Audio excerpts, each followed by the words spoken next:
Bonjour à tous, frères et sœurs, bon sabbat. J'espère que vous allez tous bien. Alors aujourd'hui, nous allons parler effectivement d'un sujet en relation avec le service de la Sainte Seine que nous allons avoir ce matin. Et nous voudrions nous rappeler de ce que Jésus a dû passer, par les choses par lesquelles il a dû passer et comprendre quelle réaction nous allons nous-mêmes avoir lorsque nous allons voir Jésus sur la croix du Calvaire. Alors, aujourd'hui, nous allons parler du dernier jour d'un condamné. Peut-être pour certains d'entre vous, vous connaissez, vous savez qu'il s'agit d'un livre qui a été écrit contre la peine de mort, pour expliquer en fait ce que la peine de mort est réellement. Et aujourd'hui, je voudrais qu'on se mette dans la peau d'un condamné à mort. Le texte clé que nous avons lu tout à l'heure se trouve dans Luc chapitre 23 au verset 32 et 33. Et il disait, on conduisait en même temps deux malfaiteurs qui devaient être mis à mort avec Jésus. Lorsqu'ils furent arrivés au lieu appelé Crâne, ils le crucifièrent là, ainsi que les deux malfaiteurs, l'un à droite, l'autre à gauche. Alors, avant de parler de cette histoire qui est très connue, j'aimerais vous raconter l'histoire d'un homme qui s'appelait Ernest Gaither. Et cet homme était un condamné à mort qui a été jugé et condamné à mort aux États-Unis. Et voilà son témoignage qu'il va présenter juste avant de mourir. Il va écrire un témoignage. Il disait « Je suis toujours heureux et ne crains rien. Je mourrai demain à minuit. » Alors voilà un témoignage écrit le 24 octobre 1947. Ernest Gaither Jr. va être exécuté par électrocution dans l'État de l'Illinois aux États-Unis. C'était un chef de gang et en proie à la délinquance depuis son plus jeune âge, arrêté pour meurtre dans les années 40. Le verdict est sans appel, vous êtes condamné à mort. Voilà l'expérience résumée en quelques mots, l'expérience de sa vie. Un mois avant sa mort, il se met à écrire et il termine sa lettre la veille de son exécution. Et voici ce qu'il dit. « Quand vous lirez ceci, je serai mort. Nous sommes le 9 septembre, un mardi à minuit. Je suis condamné à mort comme criminel. Depuis que je suis dans ma cellule, j'ai eu le temps de beaucoup penser.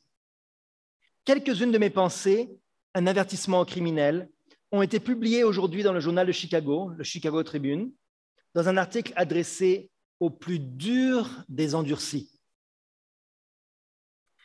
Il dit « J'ai seulement 23 ans, mais je suis prêt à mourir. Savez-vous pourquoi? Parce que je suis prêt à rencontrer Dieu et j'en suis heureux. Cette semaine, j'ai fait un rêve que j'emporterai avec moi à la chaise électrique. J'étais sur le chemin du ciel, Jésus marchait avec moi, mais je faisais 4 pas tandis qu'il en faisait 2. Il me demanda pourquoi j'allais si vite et je lui répondis que j'étais pressé d'arriver à la maison. Puis là-haut, je fus tout environné d'anges. Quelques-uns penseront que c'est bien étrange pour un homme qui est entré athée à la prison, mais c'est exactement ce qui s'est passé et vous comprendrez mieux quand je vous aurai dit comment j'ai rencontré Dieu un matin de bonne heure. Tout d'abord, jetez un regard sur mon passé. Il y a 7 ans, j'étais un type qui se faisait valoir chef de mon propre gang des plus durs des endurcis. Nous étions 8. L'un était Earl Parks, nommé Risette, car il vous aurait tué le sourire aux lèvres. Un autre était Charles Jones, connu sous le nom de Beau Gosse, car il avait l'allure d'un joli garçon.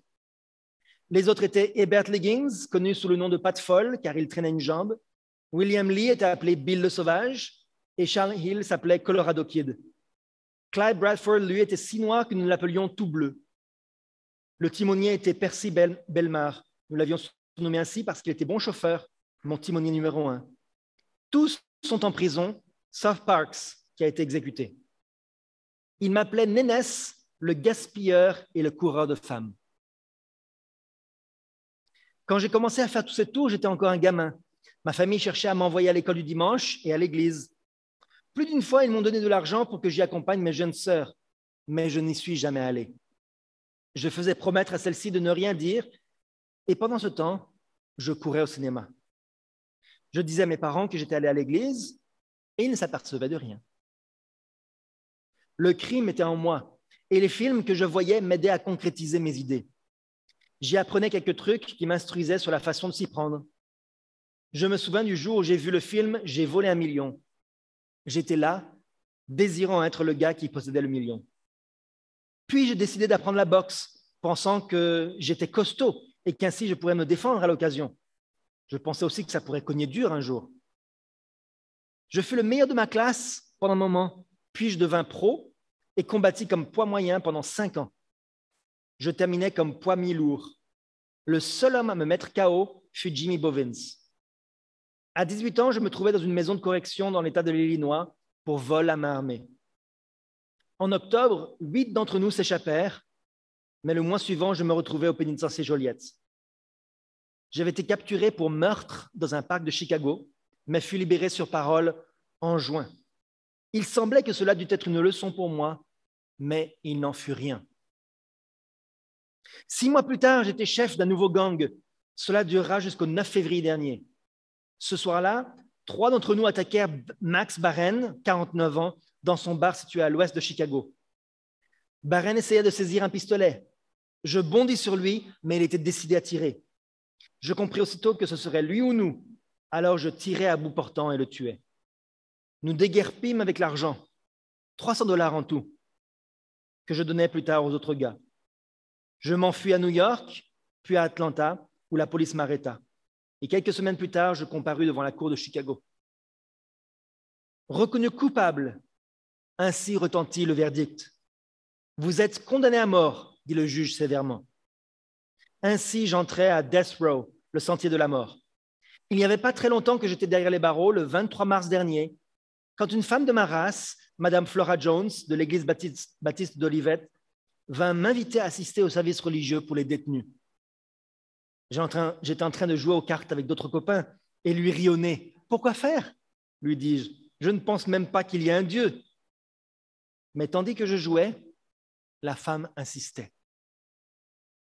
Je me sentais si pécheur qu'en réalité, je ne voulais rien savoir de Dieu, ni même s'il existait. Ainsi, j'ignorais cette femme. Tout à coup, ce qu'elle dit attira mon attention. « Si vous ne croyez pas en Dieu, cria-t-elle de l'autre côté des barreaux, essayez seulement cette petite expérience. Ce soir, avant de vous endormir, demandez-lui de vous réveiller à une certaine heure, puis demandez-lui de vous pardonner vos péchés. » Elle avait une telle foi que j'en fus saisi. Je n'ai pas assisté au service ce soir-là, mais je décidai de faire l'expérience. Allongé sur ma paillasse, je murmurais « Mon Dieu, si tu existes, réveille-moi à 2h45. » Dehors, c'était l'hiver et les fenêtres se givraient à l'intérieur. Pendant les premières heures de la nuit, je dormis profondément, puis mon sommeil devint plus léger. Finalement, je m'éveillai complètement. J'avais chaud et transpirais, quoique la cellule fût froide. Tout était calme, sauf le bruit régulier de la respiration de quelques détenus et le ronflement d'un voisin. J'entendis des pas au dehors. C'était un gardien qui faisait sa tournée réglementaire. Quand il passa, je l'arrêtai et lui demandai l'heure. Il regarda sa montre et il dit « 3h moins le quart. » C'est la même chose que 2h45, dites voir. Tandis que je posais cette question, mon cœur se mit soudainement à battre violemment dans ma poitrine. Le gardien grogna et s'éloigna. Il ne me vit pas glisser au pied de ma paillasse et tomber à genoux. Je ne me souviens pas de ce que j'ai dit à Dieu, mais je sais que je lui demandais d'avoir pitié de moi, un assassin et un pécheur. Il m'a sauvé cette nuit-là, je le sais, et depuis, j'ai toujours cru en son fils Jésus.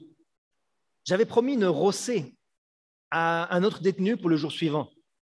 Le matin, quand j'allais vers lui, il recula et me dit « Je n'ai pas envie de lutter avec toi, car tu t'y connais dans la boxe. »« Je ne veux pas boxer, lui dis-je. Je viens seulement pour te voir. » Plusieurs s'étaient réunis pour nous voir lutter, mais ils furent désappointés. Dieu m'avait délivré de mon péché et je n'avais plus aucune envie de me battre.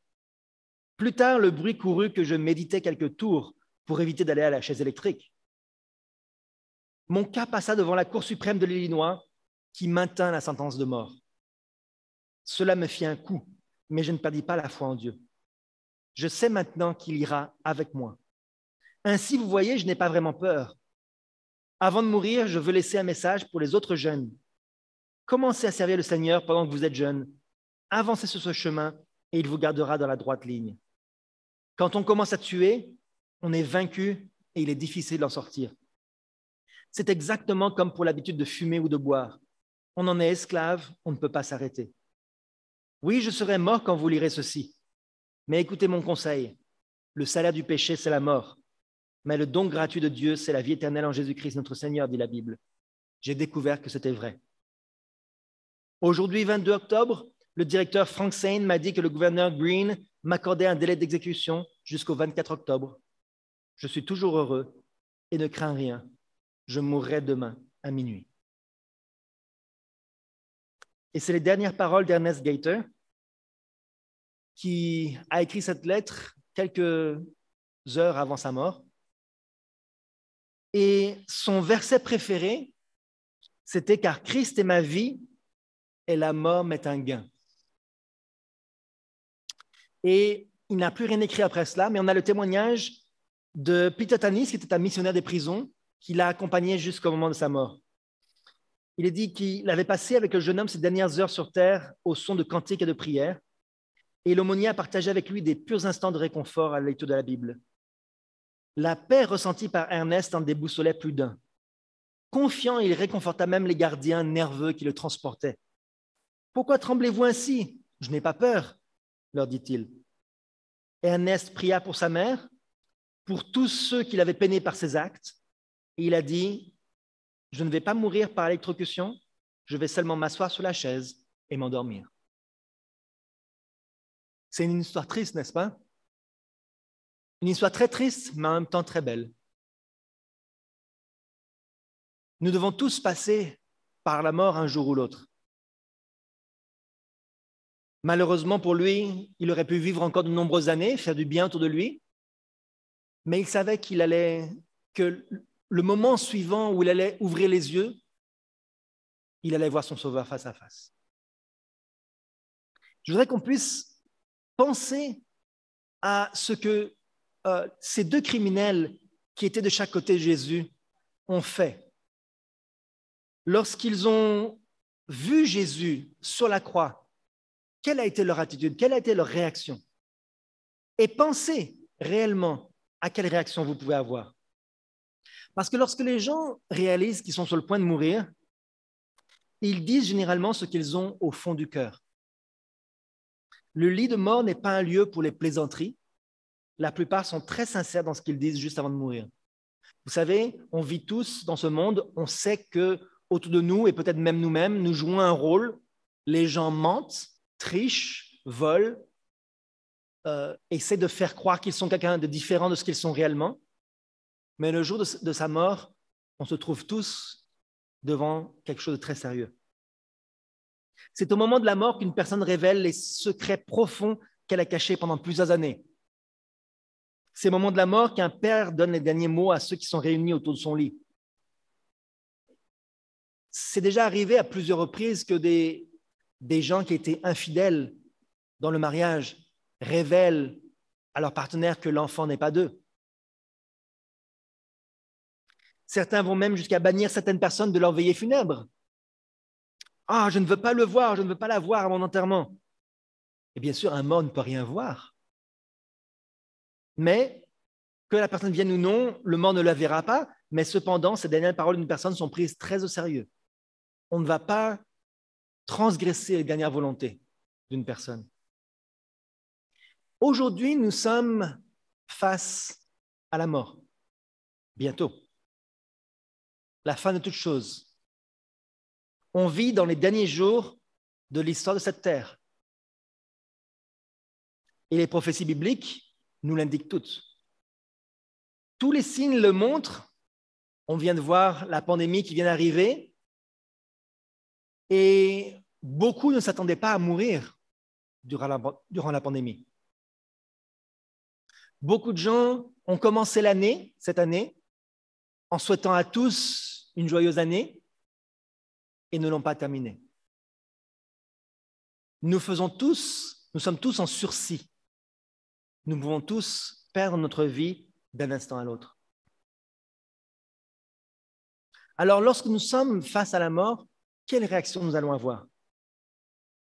Dans Luc 23, versets 32 et 33, on conduisait en même temps deux malfaiteurs qui devaient être mis à mort avec Jésus. Lorsqu'ils furent arrivés au lieu appelé Crâne, c'est-à-dire le calvaire, ils le crucifièrent là, ainsi que les deux malfaiteurs, l'un à droite, l'autre à gauche. Alors, juste une petite indication, le fait qu'ils étaient l'un à droite, l'un à gauche, on avait mis Jésus au centre pour bien montrer que c'était lui qui était un des plus coupables. Forcément, par association, deux criminels, forcément le troisième qui est au milieu doit être criminel aussi. On avait essayé de faire passer Jésus pour un criminel. Tout le monde se moquait de lui. Regardez, les juges se moquaient. Jésus disait, « Père, pardonne-leur car ils ne savent ce qu'ils font. » Ils se partagèrent ses vêtements en tirant au sort. Et le peuple se tenait là et regardait, et les magistrats se moquaient de Jésus en disant, « Il a sauvé les autres, qu'il se sauve lui-même s'il est le Christ, l'élu de Dieu. » Les juges qu'il avait condamnés disaient à Jésus de se sauver lui-même, alors que c'était eux qui l'avaient condamné. Les dirigeants, que faisaient-ils? Les passants l'injuriaient et secouaient la tête en disant, « Toi qui détruis le temple et qui le rebâtis en 3 jours, sauve-toi toi-même. Si tu es le Fils de Dieu, descends de la croix. » Les principaux sacrificateurs, avec les scribes et les anciens, se moquaient aussi de lui et disaient, « Il a sauvé les autres, il ne peut se sauver lui-même. S'il est roi d'Israël, qu'il descende de la croix et nous croirons en lui. » Et il s'est confié en Dieu, que Dieu le délivre maintenant s'il l'aime, car il a dit, « Je suis fils de Dieu. » Et que faisaient les deux brigands de chaque côté de la croix? Les brigands crucifiés avec lui l'insultaient de la même manière. Ici, dans ce premier texte de Matthieu 27, on voit qu'au début, les deux brigands insultaient Jésus. Les deux participaient. Pourquoi? Parce que toute la foule se joignait pour se moquer. On avait parlé la semaine dernière de l'influence de la pensée de groupe. Quand un grand groupe fait une chose, tout le monde a tendance à se joindre. On ne veut pas être celui qui dit quelque chose de différent. Et donc, ils l'insultaient eux aussi. Et le premier criminel l'injuriait en disant, « N'es-tu pas le Christ? Sauve-toi toi-même et sauve-nous. » Le premier malfaiteur, est-ce qu'il reconnaissait que Jésus était Christ? Tous ceux qui sont... Oui, il dit, « N'es-tu pas le Christ? » Il reconnaît que Jésus est Christ, qu'il est le Sauveur. Il est celui qui peut les sauver et il lui demande, est-ce qu'il ne lui demande pas le salut? Il demande le salut, mais comment est-ce qu'il demande le salut? En l'injuriant, de manière moqueuse. Est-ce qu'il veut vraiment être sauvé? Non.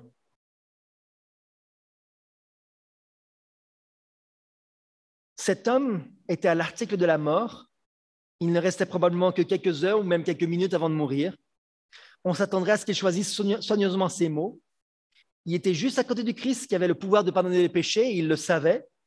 C'était l'occasion pour lui de confesser ses péchés afin qu'au jour du jugement, il ait un casier vierge. Mais que fait-il?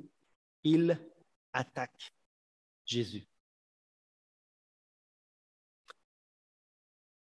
Il avait la dernière chance de sa vie, une toute dernière chance avant de mourir. Mais il a continué de faire ce qui était dans son cœur depuis le début. Et il va reprendre les mêmes paroles que les ennemis de Jésus. C'est toutes les autres personnes qui étaient autour de la croix, elles avaient encore une chance de se repentir, parce qu'elles avaient encore un lendemain. Mais pour lui, c'était le dernier jour. Il n'avait plus de chance. Quand les autres gens autour de vous vous poussent à faire des choses mauvaises, ils ont peut-être encore une chance de se repentir, mais peut-être que pour vous, c'est la dernière. Ne cédez pas à l'influence du groupe, des gens autour de vous, en pensant que oh, je sais que ce n'est pas bien, mais je vais me repentir demain, je vais arrêter plus tard. Quand j'étais plus jeune, je me rappelle que j'ai fait les mêmes choix quand j'étais jeune. Je pensais que la cigarette n'était pas quelque chose de si mauvais. Je pensais que je pouvais m'arrêter quand je voulais. Et c'est le Seigneur qui m'a saisi de sa main par sa grâce pour que j'arrête, parce que j'étais sur le mauvais chemin.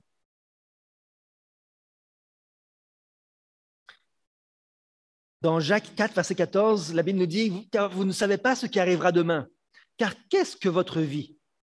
Vous êtes une vapeur qui paraît pour un peu de temps et qui ensuite disparaît. » Donc, la vie passe très rapidement comme une vapeur, comme pour ceux qui sont plus âgés, vous savez que la vie passe tellement vite, même pour les enfants maintenant, ils le reconnaissent. Les jours, les années passent trop vite. Le voleur voulait seulement avoir une chance de continuer à vivre sur cette terre. Il voulait juste un peu de temps supplémentaire. Et qu'est-ce qu'il aurait fait à votre avis? S'il avait eu du temps supplémentaire, est-ce qu'il aurait changé d'opinion? Est-ce qu'il aurait changé de comportement? Non, il aurait continué à agir exactement comme il avait toujours agi. Il aurait continué dans sa vie de péché. Il voulait juste descendre de cette croix et avoir une autre chance de faire ce qu'il avait envie de faire. Les prophéties devaient s'accomplir. Ce criminel n'avait pas envie que les prophéties s'accomplissent. Il n'avait pas envie que Jésus puisse être le sauveur du monde. Il voulait juste être sauvé lui maintenant tout de suite. Lorsque Pierre avait entendu les prophéties à propos de la mort de Jésus, Pierre avait eu la même réaction. On pourrait penser que Pierre étant un disciple, ce n'était pas un criminel endurci. Peut-être que certains d'entre vous viennent de l'extérieur de l'Église. Vous êtes nés dans le monde et vous êtes arrivés dans l'Église comme ce pécheur qui avait fait des mauvaises actions. Mais peut-être certains d'entre vous sont nés dans l'Église, comme Pierre. Pierre était un disciple. Il ne faisait pas vraiment de mauvaises choses. Il suivait Jésus. Et pourtant, lorsqu'on lui annonce que Jésus va mourir, il dit « Ah non, non, non, Seigneur, à Dieu ne plaise, ça ne t'arrivera pas. Je ne veux pas que ces choses-là arrivent. Je veux juste qu'on ait une prospérité. » Et lorsqu'on fait face à la mort et au choix de vivre une vie de perfection chrétienne, certains disent « Non, non, non, non, non, je ne veux pas être parfait, je veux juste vivre ma vie tranquille. Bien sûr, je vais venir à l'église, je vais faire toutes les bonnes choses, mais laisse-moi vivre ma vie tranquille. Je veux garder mes habitudes mauvaises, je veux avoir quelques mauvaises choses ici à droite, à gauche. » Voilà le problème de beaucoup. Quelle est la réaction du deuxième criminel maintenant? Dans Luc 23, il est dit, verset 40, « Mais l'autre le reprenait et disait, « Ne crains-tu pas Dieu, toi qui subis la même condamnation? Pour nous, c'est justice, car nous recevons ce qu'ont mérité nos crimes, mais celui-ci n'a rien fait de mal. » Alors, la première chose que ce deuxième criminel fait, c'est qu'il dit que c'est justice. Pourquoi? Pourquoi c'est justice? Parce qu'ils ont fait quoi? Ils ont fait le bien? Non, ils ont fait le mal. Nous recevons ce qu'ont mérité nos crimes. L'autre voleur a réprimandé son collègue, un criminel qui fait un reproche à un autre criminel. Vous savez, on est tous des pécheurs. On a tous besoin de la grâce. Mais nous devons nous reprendre mutuellement avec amour lorsque l'un d'entre nous est dans l'erreur. On ne doit pas avoir peur de dire à l'un d'entre nous « ce que tu fais là n'est pas bien ». C'est ce qu'a fait ce voleur sur la croix. Ce que tu fais là n'était pas bien. Moi aussi, j'ai fait le mal. Moi aussi, je suis pécheur. Mais toi aussi. Et ce que tu fais là n'est pas bien. On ne doit pas craindre ceux qui sont prompts à crier « Ah, tu me juges !» Mais non, je ne te juge pas, c'est la vérité. Tu as fait le mal. On doit corriger ceux qui sont dans l'erreur. Est-ce que vous comprenez? On est aussi sur la croix, on est aussi crucifié, on est aussi digne de la peine de mort. Mais ça ne nous empêche pas de dire la vérité. Ce n'est pas un jugement. Dieu seul nous juge, c'est vrai, mais la vérité est toujours la vérité. Dans 1 Timothée 5, verset 20, il est dit « Ceux qui pêchent, reprends-les devant tous, afin que les autres aussi éprouvent de la crainte. » Alors, pas forcément publiquement dans tous les cas. Hein. Ce n'est pas forcément dans tous les cas qu'il faut réprimander publiquement. Mais dans ce cas-là, ce criminel avait commis des actions qui étaient publiques. Il avait été jugé. Tout le monde était au courant. On doit reprendre ceux qui pêchent. Voilà la première étape de ce voleur dans son processus de conversion. Et puis, après avoir prêché à son prochain, il va aussi se prêcher à lui-même. Il va continuer à observer Jésus. Il va regarder ce que Jésus fait sur la croix. Il va voir les choses que Jésus dit, les dernières paroles de Jésus, lorsqu'il prend soin de sa mère, lorsque il a tellement d'amour pour ceux qui sont en train de le crucifier, de le tuer. Il ne les juge pas, il veut les sauver. Alors, quand il voit cela, il dit à Jésus, « Souviens-toi de moi quand tu viendras dans ton règne. » Et par ces paroles, il annonce qu'il croit à Jésus. Il ne demande pas à être libéré. Il ne veut pas, il sait que ce qu'il a mérité est juste. Il ne demande pas de descendre de la croix. Il dit juste, Seigneur, je sais que tu es Seigneur. Je sais que tu es Dieu. Je sais que tu vas me ressusciter et je sais que tu vas te souvenir de moi. Ça, c'est une foi merveilleuse pour un criminel, n'est-ce pas? Il a cherché premièrement le royaume et la justice de Dieu. Et toutes ces choses vous seront données par-dessus. Il a eu la vie éternelle. Enfin, il aura la vie éternelle. Il a eu l'assurance, la promesse de la vie éternelle. Et Jésus lui dit, en vérité, je te le dis aujourd'hui, tu seras avec moi dans le paradis. Alors, il y a toute une controverse à propos du placement de la virgule. Je ne vais pas trop m'arrêter là-dessus, vous le savez. Nous croyons que les morts ne vont pas directement au paradis le jour même où ils meurent, mais Jésus fait la promesse ce jour-là. Jésus n'avait pas répondu à l'autre criminel. Celui qui voulait être sauvé, il a dit « Sauve-moi, sauve-moi, fais-moi descendre cette croix ». Il avait demandé le salut, mais il ne voulait pas vraiment le salut. Et je vais sauter un petit peu sur ce texte-là, mais dans Jésus-Christ, Sir White explique que ces deux hommes étaient tous les deux des criminels endurcis. Tous les deux ont commencé par se moquer de Jésus. Mais l'un est devenu de plus en plus agressif et méprisant, et l'autre, qui avait été entraîné par des mauvaises actions, par des mauvaises influences, a finalement commencé à réfléchir et s'est repenti. Et des fois, quand on fait le mal, notre conscience nous fait tellement de reproches qu'on veut étouffer notre conscience et on se met à rejeter la voix qui nous parle. Nous avons tous des occasions où le Saint-Esprit nous parle. Le Saint-Esprit nous fait des reproches et il nous dit « ce que tu fais là n'est pas bien ». Quelle attitude on va avoir? Est-ce qu'on va avoir l'attitude du premier criminel à juste vouloir sortir de la situation et continuer de la même manière qu'avant?